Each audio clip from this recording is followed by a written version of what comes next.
sky is blue, the sun is shining, a wonderful weekend to look forward to. Or so she thinks, or so she believes. She thinks she's safe. She starts to make plans for the weekend. She thinks she's talking to someone rational. She thinks she lives with a realized being. But what she gets every single day of her life with him is astronomical, covert and overt abuse. She's such a happy person, happy disposition. She's positive and motivated. She's helpful. She's nurturing. She listens. She understands. She supports. She has respect. She has love. And she's a team player. She has faith. He, on the other hand, is negative. He's mean. He's cruel. He's disrespectful. He's a bully. He doesn't understand. He doesn't want to understand. He's not nurturing. He uses her time and energy in such a negative way. He destroys her. And then he seems happy. He now forgets his attack on her and goes on to be productive with his day. Meanwhile, she is now not happy. She's sitting on a chair in the kitchen, shaking, quivering, bewildered, cold, spacey, staring, gazing out the window in front of her. She is completely traumatised. Her head is numb, her breathing shallow, her blood pressure has risen, her muscles are tight, the muscles in her jaw clenched. The stress hormones, cortisol and adrenaline, are now pumping through her body. She's shaking as if she's in shock, cold and hot intermittently, sweating, dazed. She doesn't quite understand what just took place and why she has to be treated that way. She had asked a question of her partner. He didn't seem to like the question, and he chose to punish her for asking the question. Does it matter what the question was? No, most days she could ask him to pass another slice of bread, or put the kettle on, or shut the door. Whatever the question was, he took the opportunity to hurt her with it. With any question, with anything. Today I would like to discuss one aspect of what the anatomy of psychological abuse by a psychopath, narcissist, abuser toward a target looks like. The scenario I just described is a small glimpse into the life of one woman. This woman could be any woman living with an abuser. I'm going to use the female perspective as the majority of my research, observations and clients are female. However, I do acknowledge that there are many men who suffer abuse from their abusive female partner or spouse. And I do have clients that are male, so please note that this information will be relevant to any abused male and same-sex relationship. Let's continue. The psychological abuse leaves the target of the abuse traumatized, unable to think clearly, confused, forgetting what it was she was supposed to do or wanted to do. She can't shake it off. He twisted the whole conversation and facts around. She defended herself. She explained herself. She was exhausted. No matter what she told him, he would use any of it to hurt her with, interrogate her with it, and to lie about her reality with it. Completely gaslighting and reality distortion of her world. The exchange could look something like this. She would say something like, "Sweetie, could you please go to the store and get more milk? We've just run out." He, "No." She, "But we need milk. Your parents are coming over tomorrow and I wanted to make scones and cakes." And we need milk for the teas also, and coffee. He, no, I'm not going. She, but I have to look after the kids, clean the house, prepare the cakes. I don't have time to go shopping today, sweetie. Can't you please just help out? He, no, I'm busy. She, busy doing what? He, I'm looking at computer games. She, what? He, you always expect me to just drop everything and do everything for you. Why don't you take responsibility and go get the milk yourself? You're the one who needs it anyway. She, but it's your parents who are coming over tomorrow and you're the one that invited them? He, stop making excuses and grow up. She, what are you talking about? Didn't you hear me say I need some help, please? I have to clean the house, cook the cakes, organise for tomorrow's visit when your parents that you invited are coming over. He, I'm out of here. All you do is nag. Seriously? You should go and get some professional help somewhere and work on becoming more independent. You're always asking me to do something. All the while he yelled at her, menacing look in his eyes and on his face and in his eyes. He looked at one point almost like he was wanting to kill her. She was dumbfounded. Her jaw hit the floor. She thinks to herself, he's the one who wanted his parents to come to visit them? He's the one that told them there would be cakes and coffee? And now he's the one that won't go to the store to get a container or pack of milk so I can cook and prepare? He won't even help out? What? Not only was this conversation traumatizing, but he yelled at her, stood over her condescendingly, staring her in the eye, letting her know she wasn't going to make him do anything he didn't want to do. In doing so, he was establishing his perception of authority over her. She wasn't his boss, he yelled at her.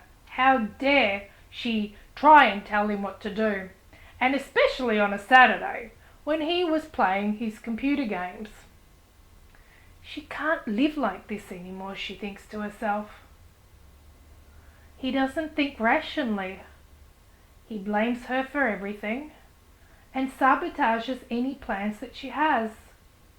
She can't get ahead in her own life because he is continuously menacing in hers and setting her up for a letdown or sabotage, which she then has to rescue. She knows she doesn't have to rescue the situation, but she knows from past experience that if she doesn't do damage control, the future damage done to herself, her children, her work, her household is worse and will consume so much more of her time to fix that she just gives in from the exhaustion of being menaced by him every day. She has no one to talk to.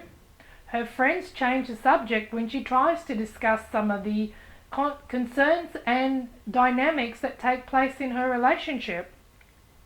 They don't seem to be able to relate to her life. They think she's either making things up or exaggerating reality. They don't understand what's going on with her. Her family's too busy to even help out or support her emotionally. She's left alone, abandoned, and on top of it, she has the responsibility to look after the children. How could this happen to her? How could this become her life? What became of me? She asks. Well, what became of her is through several years of being exposed to an abuser, her life has systematically turned upside down, inside out, literally a psycho screwing up her day every single day. He never lets up. He's always ready to cause more chaos, like a robot or a Terminator machine that won't switch off. Occasionally, he pretends to show kindness and care, So she stays hooked into the relationship. And then he starts the whole process all over again. Wash, rinse, repeat. Dear viewers, the conversation I've just described is just a small glimpse of what a target of abuse living with an abuser experiences every single day. Every day since they started living together, every day since they had children together or committed to buy a house together, every day since he has worn her out to the point of physical and mental exhaustion. Verbal martial arts used by him not to defend, but to dominate and destroy his target of abuse. He destroys her so he can feel superior. Over the years, this has left her mentally scattered, anxious, scared, confused, depressed, traumatised, post-traumatic stress syndrome, and feeling alone. No one seems to see him talk to her like this. No one has ever witnessed the abuse that he does towards her. When she tries to explain it to family or friends, even some past therapists, they look at her like she is exaggerating or making things up. The abuse and description seems to be far removed from their reality. Her family and friends tell her it could be worse. She should be grateful for what she has. She has a warm home, a family. No one validates her that she has been psychologically abused and that that's unhealthy or dangerous. So she believes there is something faulty with her thinking, which causes him to treat her unfairly. She blames herself. Her friends and family say, well, it could be worse. You could have been physically abused. You're lucky. You should be grateful. They minimize the danger she's constantly in. The same danger her children are also exposed to on a daily basis. His technique to destroy and dominate her is akin to a machine gun, firing off a constant stream of bullets. The bullets are the put-downs, the accusations, the bullying, the intimidation tactics, sabotage, demeaning insinuations. She doesn't have time to think, respond, or protect herself. She doesn't have the skills or knowledge of what is happening to her to know how to stop it or protect herself.